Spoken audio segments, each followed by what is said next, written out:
We got here, this is the volume and open interest. So we've got the 10, there's a few others here. The 10,000 call, for example, What's the expiry on these? it's November 24th. It's a December expiry, but they usually expire a month before. Okay, so no 24 of this year.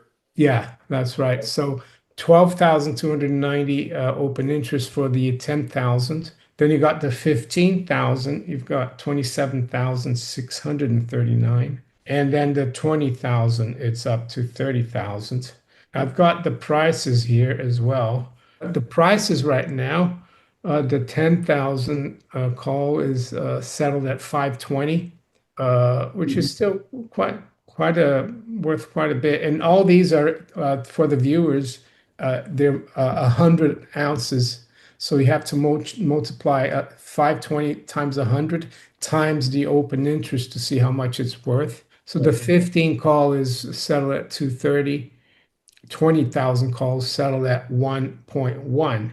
The only a spread trade for the viewers, it's when you, let's say you buy the 10,000 call and you sell the 20,000 call. But if you think the market is going to explode to those levels, I personally wouldn't buy a call spread. I just buy one because it's really cheap already anyway. I always try to buy options when I traded for myself. I mean, when I traded for clients, they did what they wanted to, but I think it's really risky, especially to sell calls. I noticed the other day, I think the day before Friday, the open interest are up about 500 lots on the 20,000. So there's still interest. So do you think this could be to do with gold revaluation, the statutory price? I personally think it's someone, maybe someone betting on that, and it doesn't necessarily have to go to 20,000. So, for example, some people are talking about the 4th of July. They could announce these Well, these yeah. gold-backed bonds by Judy Shelton that she's written about. Yeah, and some people are saying that if the Treasury's balance sheet is increased by $1 trillion, if they revalue gold to 4,000, it would add $1 trillion to their cash to their balance sheet and the Fed's balance sheet, so they could revalue it then. So and then gold would probably like spike to 6, 7, 8, even 10,000, just like we saw in the 70s. And then that option might be worth like 4 or 5, the 20,000 gold. And then I'd get out. It doesn't necessarily mean it's going to go to 20,000, right? Well, that's true too. The question is what's in this gold-backed bond exactly? How does it work? Does it deliver physical or something? No. I've read the book and I've spoken to her a couple of times, and it's basically to give a signal to the market whether the U.S. is being profligate or not, because it's got a call on the gold price embedded on it, and you can take delivery at maturity of the bond. If gold is revalued to 4,000, what would be the price for silver? Well, I mean, silver would move a lot higher as well. I guess if you do, 50 to 1, that would be silver at 200.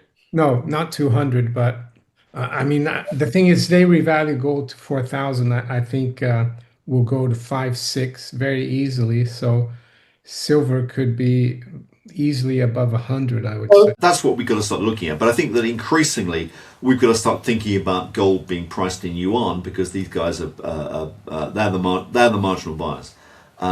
So I think that that's important. What about longer term? Well, I think the question, Darren, is how long is a piece of string? And what you've got is ongoing monetary debasement. And if you've got ongoing monetary debasement, and that debasement is related to the debt-GDP level of the advanced economies in the West, or it's related to the debt-GDP ratio of China, I think you've got to say that the gold price could be substantially higher in the medium term.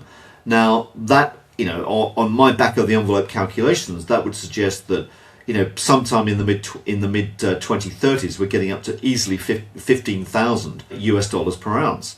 So I think the gold price has got to be moving up substantially from here. And although people think, oh, whistle and say, this is just pie in the sky, it's never going to happen.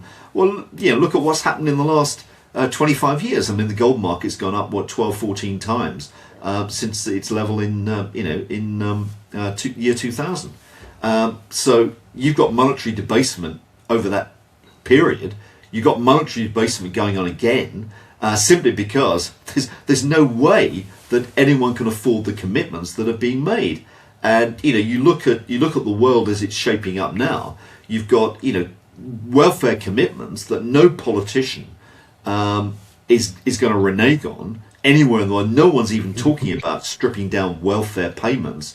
And the US has clearly got a big bill with Medicare, Social Security. I mean, Europe, it's eye-watering. I mean, they've really created a big problem. On top of that, you've got defence spend. You've got an interest bill.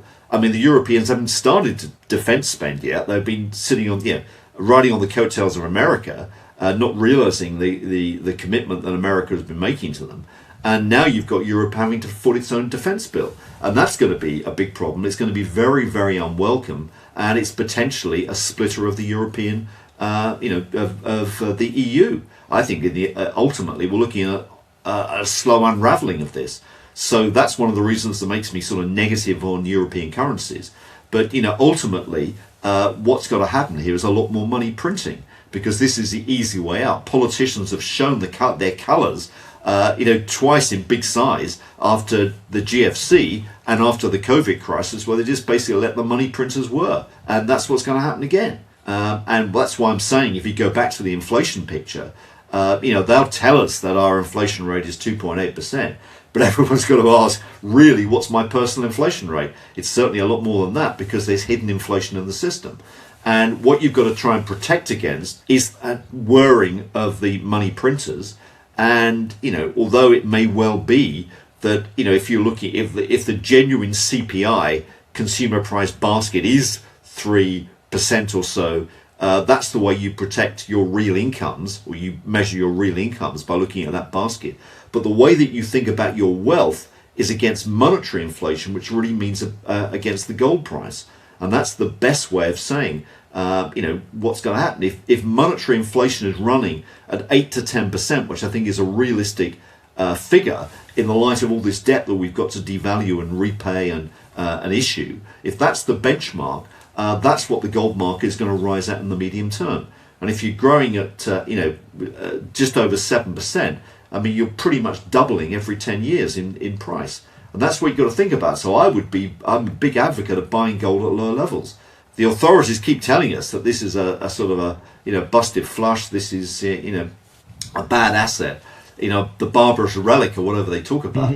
Boy, it's been a good. China has got a whopping great debt problem, and China has to inflate that away in the same way that everybody else has to inflate their debt problems away. But China's are more challenging. And what you're seeing, or what you have been seeing in the last few years, is evidence of a significant debasement of the Chinese yuan. And that is why the gold market's going up. Now, let me just explain what is going on. And I'm going to move to this chart. This chart is looking at liquidity injections on a daily basis by the People's Bank of China, PBOC. The solid line, or the heavy line, is a 50-day moving average, and the sort of the higher frequency data, thinner line, is basically a daily read on the change in liquidity injections from a year ago. The reason we're doing a year ago is there's a lot of seasonality in Chinese data, and we need to strip that out, and that's probably the most convenient way of doing that, because it's kind of difficult to do normal seasonal adjustment on that data set. So this is showing the direction of Chinese liquidity. So this is, if you like, the growth rate of what they're doing. And as you can see, from 2003 onwards, they've basically hit the gas pedal. They've been injecting a lot of liquidity into their markets until they stopped on March 2nd this year. Now, the March 2nd date, I think, is significant. That seemed to be when tensions with Iran heightened, and the Chinese have basically slowed things down quite dramatically. They've hit the brakes in terms of their monetization process. Now, I'll come back to why in a second, but what I want to do is to move on to this chart, which is showing the gold price in orange, measured in yuan, Chinese currency, on the right scale. On the left scale, what you've got is PBOC liquidity cumulative. So in other words, the previous chart was the rate of change, and this is the level, and this is shown against the gold price. Now, in my view, what's been driving the gold price higher is not debasement necessarily in the West, but it's debasement in China. China is the marginal pricer of gold in the world economy. The Shanghai market may be smaller than COMEX or London in terms of gold transactions, but it's the marginal pricer, and it's becoming more and more and more important. And if you want to know what's happening to the gold price, look east, not west. And that's the story. What you've got going on in China is you've had a big expansion in liquidity that has driven the gold price up. There's been tremendous buying, not just from the authorities, but mainly from retail Chinese. That is their monetary inflation hedge.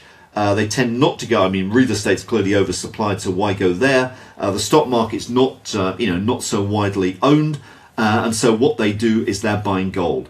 And you can see that the latest inflection in the gold market corresponds to China hitting the brake. Now, if I go back to the chart here on liquidity, why have they hit the brake?